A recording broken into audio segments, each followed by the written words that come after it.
guys, pakita ko sa inyo guys yung nirepurpose ko ng plastic container. So, nirecycle ko siya guys. So, ito yung ininom namin na orange juice at saka hindi ko tinapon yung container. Kasi, iniisip ko na, pwede ko itong i-DIY para meron akong pang dekorasyon this coming fall guys. So, ito yung bali na isip ko.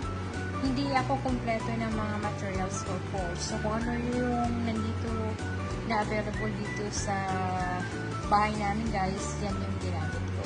Okay, so look at guys. So, I think so far, it's not bad. Okay, so I can use this for decorations to my window for this coming fall. So, here's the container guys that I DIY for fall. Okay?